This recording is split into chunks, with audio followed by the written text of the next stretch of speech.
Hello everyone, அனைவருக்கும் வணக்கம். Welcome to professor Suresh maths classes. இந்த வீடியோவில் டிஆர்பி பிஜி 2025 கேட்ட சில கொஸ்டின்ஸ்க்கான ஆன்சர்ஸ் பார்க்கலாம் வித் ஷார்ட்கட்ஸ். இப்போ இந்த கொஸ்டின் காம்ப்ளெக்ஸ் அனாலிசிஸ் கேட்டிருக்காங்க.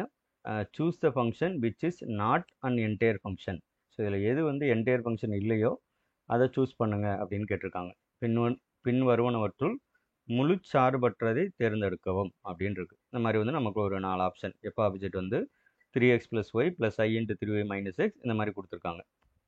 இப்போ நம்ம யூஸ்வலாக என்ன பண்ணுவோம் அப்படின்னா சிஆர் ஈக்குவேஷன் செக் பண்ணுவோம், அது சாட்டிஸ்ஃபை பண்ணுதான்னு பார்ப்போம். அதுக்கப்புறம் அந்த டெரிவேட்டிவ்ஸ் கண்டினியூஸாக இருக்கா அப்படின்னு பார்ப்போம். On the whole complex plane C.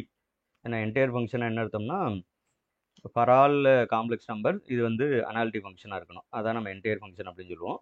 But இங்கே எது என்டையர் இல்லைன்னு கேட்குறாங்க. இப்போ நம்ம எப்படி யோசிக்கலாம், ஒரு ஷார்ட்கட் ட்ரிக் என்ன அப்படின்னு பார்த்தீங்கன்னா நேராக லாஸ்ட் ஆப்ஷனுக்கு வர்றோம். So modulus of z square. Modulus of z square எப்படி எழுதிக்கலாம் அப்படின்னா இஜட் பார் அப்படின்னு எழுதிக்கலாம். ஸோ எந்த ஃபங்க்ஷனில் இஜட் பார் இன்வால்வ் ஆகுதோ அது அனாலிட்டிக் ஃபங்க்ஷனாக இருக்க முடியாது. அப்போ அனாலிட்டிக் ஃபங்க்ஷனாகவும் இருக்க முடியாதுன்னா என்டையர் ஃபங்க்ஷனாகவும் இருக்க முடியாது. ஸோ அதை எப்படி நம்ம சொல்கிறோம் அப்படின்னா சிஆர் ஈக்குவேஷனோட இன்னொரு ஃபார்மெட் டோ எஃப் பை டோ இஜட் பார் என்ன ஆகும்னா 0 ஆகணும். இது ஒரு ஃபார்மெட். ஈக்குவல் டு 0 இருக்கணும். பட் இங்கே என்ன வரும் அப்படின்னா வித் ரெஸ்பெக்ட் டு இஜட் பார் இதை டிஃப்ரென்ஷியேட் பண்ணால் இஜட் வரும். ஸோ இது ஈக்குவல் டு 0 இருக்கும்போது மட்டும்தான் 0 வரும். அதாவது இஜட் ஈக்குவல் டு 0 இருந்தால் அது 0. But otherwise not equal to 0 இல்லையா? அப்போ நம்ம என்டையர் ஃபங்க்ஷன் அப்படின்னு சொல்ல முடியாது. அவ்வளோதான். ஸோ இதை மட்டும் பார்த்தாலே போதும். அப்போ நமக்கு ஆப்ஷன் டி தான் கரெக்ட். குயிக்காக முடிச்சுட்டு போயிடலாம்.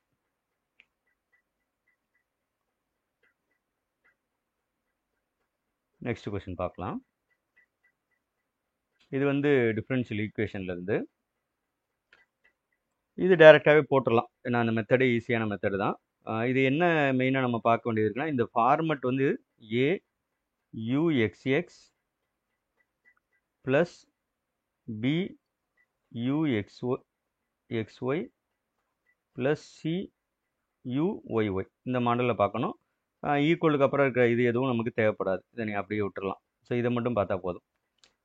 ஸோ இதிலிருந்து நம்ம என்ன பண்ணணும் அப்படின்னா b² - 4ac கண்டுபிடிக்கணும். b² - 4ac இது என்ன வருது அப்படின்னு பார்க்கணும். இப்போ நம்ம கம்பேர் பண்ணோம் அப்படின்னா யூஎக்ஸ்எக்ஸோட கோஎஃபிஷியன்ட் y², அதாவது a y². b பார்க்கணும் அப்படின்னா இதோட கோஎஃபிஷியன்ட் பார்க்கணும். ∂2z / ∂x ∂y. இங்கே யூக்கு பதிலாக இங்கே z இருக்குது. அவ்வளோதான். அப்போ பிங்கிறது இங்கே -2xy கரெக்டாக சொல்லணும். இப்போ -2xyயை நம்ம என்ன பண்ணணும் அப்படின்னா ஸ்கொயர் பண்ணணும். So -2xy the whole square. அப்புறம் -4 இன்ட்டு ஸோ ஏக்கு பதிலாக y² இருக்குது. சிங்கிறது இங்கே இருக்குது. சிங்கிறது இது x² இருக்குது. இதை நம்ம ஸ்கொயர் பண்ணோம் அப்படின்னா 4x² y² வந்துடும். அதே தான் இங்கே இருக்கும். ஆர்டரை மட்டும் மாற்றி எழுதிக்கலாம். 4x² y². அப்போ 0ன்னு வந்துடும். அப்போ இது 0 வந்துச்சு அப்படின்னா இது எதை குறிக்கும் பிடி அப்படின்னா பேரபோலிக் ஈக்குவேஷன்.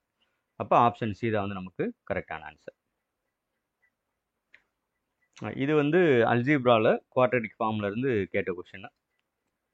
ஆக்சுவலாக குவாட்ரடிக் ஃபார்ம் கொடுத்துட்டு அதுக்கான கரஸ்பாண்டிங் மேட்ரிக்ஸ் கேட்டிருக்காங்க. இதை நம்ம மேலோட்டமாக பார்த்தோம் அப்படின்னா இதில் டயகனல் என்ட்ரிஸ் எல்லாமே எல்லா ஆப்ஷன்லையுமே ஒரே மாதிரி தான் இருக்குது. அப்போ டயகனலாக பார்க்க வேண்டியதில்லை. ஸோ இதை நம்ம எப்படி எழுதி ப்ராக்டிஸ் பண்ணிக்கணும் அப்படின்னா மேட்ரிக்ஸ் ஃபார்ம் பண்ணணும். எல்லாமே 3x3 மேட்ரிக்ஸ் தான் கொடுத்துருக்காங்க. இல்லைன்னா பார்த்தாலே தெரியுது XYZ 3 வேரியபிள் இருக்குது. அப்போ இந்த பக்கம் XYZ, இங்கேயும் XYZ. இப்போ இந்த டயகனல் என்ட்ரி என்ன வரும் அப்படின்னா வரிசையாக x² கோஎஃபிஷியன்ட் இங்கே வரும், y² கோஎஃபிஷியன்ட், z² கோஎஃபிஷியன்ட். அது எல்லா மேட்ரிக்ஸ்லேயும் ஒன்றா தான் இருக்குது. அப்போ அதை பார்க்க வேண்டிய அவசியமே இல்லை. இப்போ இங்கே x இருக்குது, இங்கே y இருக்குது. அப்போ இந்த இடத்துல என்ன வரணும் அப்படின்னா XY டேர்மோட பாதி வரணும். ஏன் பாதி வரணும்னா இந்த இடத்துலையும் பாருங்கள், இந்த இடம் இந்த இடம். ஸோ இங்கேயும் பார்த்தீங்கன்னா XY தான் வரும். அப்போ XYயோட கோஎஃபிஷியன்ட் இங்கே என்ன இருக்குன்னு பார்த்துட்டு அதை 2ஆல் டிவைட் பண்ணி அந்த நம்பரை இங்கே போடணும். இந்த சேம் நம்பர் இங்கே வரும். அப்போ குவாட்ரடிக் ஃபார்ம்ன்றது ஜென்ரலாக ஒரு சிமெட்ரிக் மேட்ரிக்ஸை கொடுக்கும். ஆப்ஷன் டி பார்த்தீங்கன்னா சிமெட்ரிக் மேட்ரிக்ஸ் இல்லை. ஏன்னா இங்கே -4 இருக்குது, இங்கே +4 இருக்குது. அப்போ இது கண்டிப்பாக ஆன்சர் கிடையாது. சிமெட்ரிக் மேட்ரிக்ஸாக தான் வரணும். ஸோ இந்த மாதிரி தான் நம்ம பார்க்கணும். இது முடித்தோடனே ட்ரை பண்ணணும். இந்த மாதிரி இல்லைன்னா எடுத்து விட்டுறலாம். இப்போ முதல் இதில் பார்த்தீங்கன்னா இங்கேயும் 2 தான் இருக்குது, வெயிட் பண்ணுவோம். ஸோ இதுவும் பார்த்தீங்கன்னா இங்கேயும் 2 தான் இருக்குது, பட் இங்கே 4 இருக்குது. அப்போ இந்த ஆப்ஷனை எடுத்துடலாம். நான் அடுத்ததுக்கு போகிறேன். எக்ஸ்இஜெட்டோட கோஎஃபிஷியன், இஜெட்எக்ஸோட கோஎஃபிஷியன் ரெண்டும் ஒன்று தான். அப்போ எக்ஸ்இஜெட்டோட கோஎஃபிஷியன் வந்து 6 இருக்குது. அந்த 6ஐ வந்து பாதி 2ஆல் டிவைட் பண்ணணும். அப்போ இங்கே 3 வரும், இங்கேயும் 3 வரும். இப்போ இங்கே 3 இருக்குது, இங்கே 3 இருக்குது. அடுத்தது பார்த்தா -3ன்னு வந்துடுது. அப்போ இதை எடுத்து விட்டுரும். அவ்வளோதான் ஆன்சர். ஓகே, இப்போ ரிமைனிங் பிளேஸில் வந்து அந்த மாதிரி குயிக்காக ஆன்சர் கண்டுபிடிக்கணும். இப்போ நமக்கு வேணும் அப்படின்னா நம்ம பார்த்துக்கலாம். ஒய்இஜெட்டோட கோஎஃபிஷியன் பார்த்தீங்கன்னா -8. அப்போ இங்கே -4 வரும், இங்கேயும் -4 வரும். ஸோ ஆப்ஷன் ஏல வந்து ஃபுல்லாக கரெக்டாக இருக்குது. அவ்வளோதான். இந்த மாதிரி ஷார்ட்கட்டோட இன்னும் வந்து எவ்வளோ சீக்கிரம் நம்ம ஆன்சரை சூஸ் பண்ண முடியுமோ அந்த மெத்தட் வந்து ப்ராக்டிஸ் பண்ணணும். அதான் வந்து காம்படிட்டிவ் எக்ஸாமுக்கு ரொம்ப ரொம்ப இம்பார்ட்டன்ட்.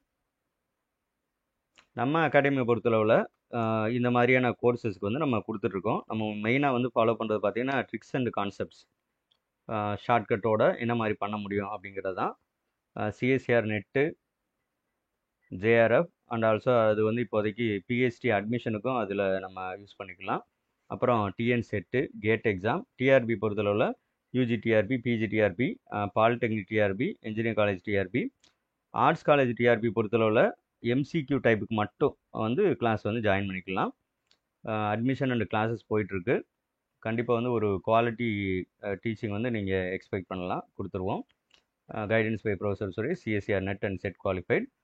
ஃபார் ஃபர்தர் டீட்டெயில்ஸ் ஸ்க்ரீனில் தெரியிற நம்பர் 8830372215க்கு கால் ஆர் வாட்ஸ்அப் பண்ணுங்கள். Wish you all the best. Next லெக்சரில் நம்ம மீட் பண்ணலாம். தேங்க்யூ.